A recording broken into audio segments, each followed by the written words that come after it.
नाजरीन, आज की वीडियो में हम तुर्क बादशाह शाह सलमान की मौत का जिक्र करेंगे कि उनका किस तरह इंतकाल हुआ और उसके बाद उनके बेटे अर्तुगल ने किस तरह सल्तनत उस्मानिया को मजबूत बनाकर रख दिया।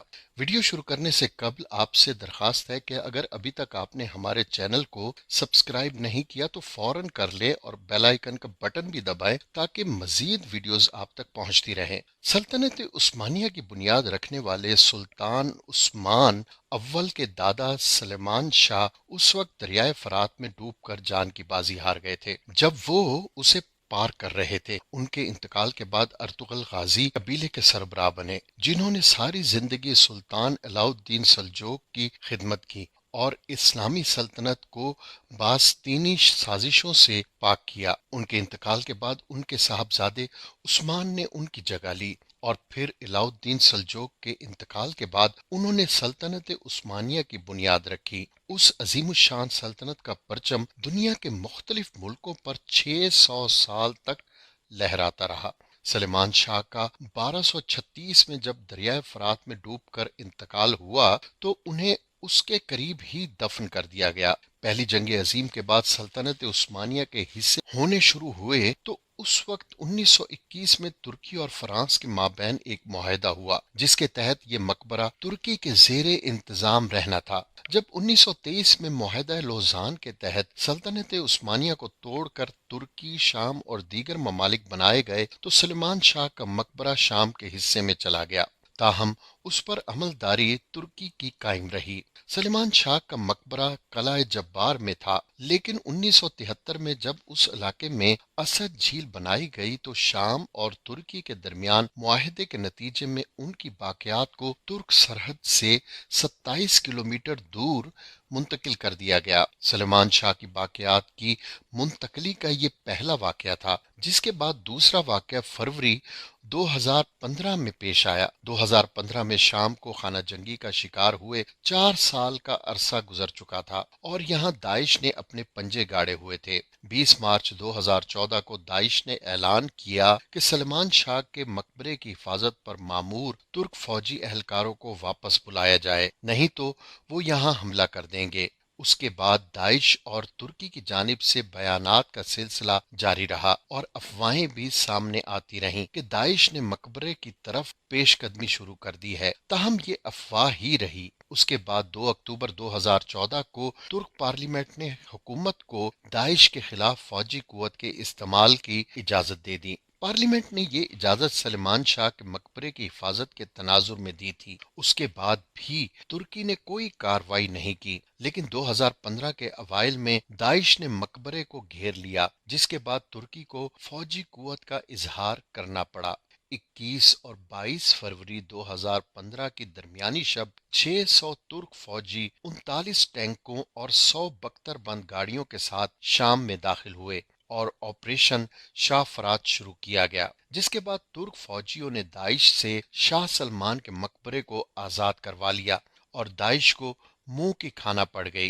अर्ज करने लगा, हुजूर, मेरी शिकायत निहायत संगीन नौयत की है और कुछ इस किस्म की है कि मैं इसे बरसरे दरबार सबके सामने पेश भी नहीं कर सकता। सुल्तान ये सुनकर फौरन उठ खड़े हुए और साइल को खलवत खाने में ले जाकर पूछा कि तुम्हें क्या शिकायत है। उसने अर्ज किया, हुजूर, एक अरसे से आपके भांजे ने ये तरीका इख्तियार कर रखा है कि वो मुसल्ला होकर मेरे मकान पर आता है, मुझे मार पीट कर बाहर निकाल देता है और खुद जबरन मेरे घर में घुसकर मेरी घरवाली के साथ बदतमीजी करता है। गजनी की कोई अदालत ऐसी नहीं जिसमें मैंने इस जुल्म की फरियाद ना की हो, लेकिन किसी जगह मुझे इंसाफ ना मिला। हर कोई आपके भांजे का सुनकर चुप कर जाता है। जब मैं हर तरफ से मायूस हो गया तो आज मजबूरन जहां पनाह की बारगाहे आलिया में इंसाफ के लिए हाजिर हुआ हूँ। आपकी बेलाग इंसाफ परवरी, फरियाद रसी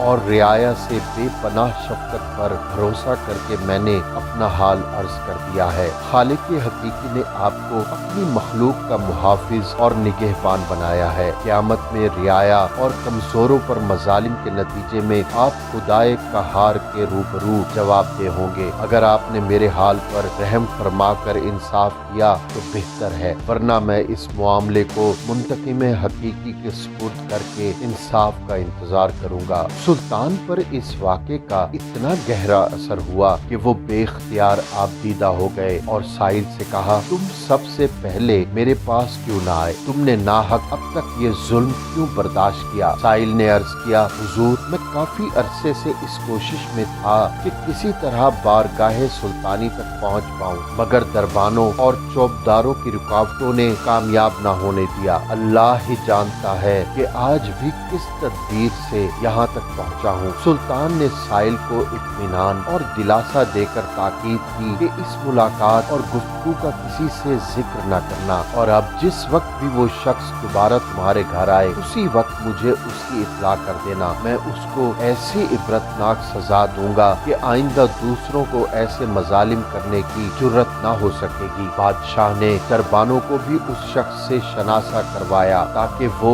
اسے دربار آنے دیں۔ اس ملاقات کے بعد 2 راتیں گزر گئیں مگر سائل نہ آیا۔ سلطان کو تشویش ہوئی کہ نامعلوم اس غریب کو کیا حادثہ پیش آیا ہوگا۔ وہ اسی فکر میں پریشان تھے کہ تیسری رات کو سائل دوڑتا ہوا آستانہ شاہی پر آ پہنچا۔ اطلاع ملتے ہی سلطان نے فی الفور سواری نکالی اور سائل کے ہمراہ اس کے گھر پہنچ کر اپنی آنکھوں سے وہ سب کچھ دیکھ لیا جو سائل نے انہیں بتلایا تھا۔ اس کے بعد سلطان نے 3 کام کیے۔ نمبر 1، کمرے میں شمع جل رہی تھی۔ سلطان نے شمع گل کر دی اور خود خنجر نکال کر اس بد کردار کا سر اڑا دیا۔ نمبر 2، اس کے بعد شمع روشن کروائی۔ مقتول کا چہرہ دیکھ کر بے ساختہ سلطان کی زبان سے نکلا، الحمدللہ۔ نمبر 3، پھر سائل سے کہا کہ پانی لاؤ۔ سائل جلدی سے پانی لایا تو سلطان نے پانی پی کر سائل سے کہا کہ اب تم اطمینان سے اپنے گھر میں آرام کرو، انشاءاللہ اب کبھی بھی تمہیں کوئی تکلیف نہ پہنچے گی۔ میری وجہ سے اب تک تم پر جو ظلم ہوا، خدا کے لیے اس کے لیے مجھے معاف کر دینا۔ شمع بجھانے کے حوالے سے پرزور اصرار کرنے کے بعد شاہ محمود غزنوی نے جو تاریخی جملے بولے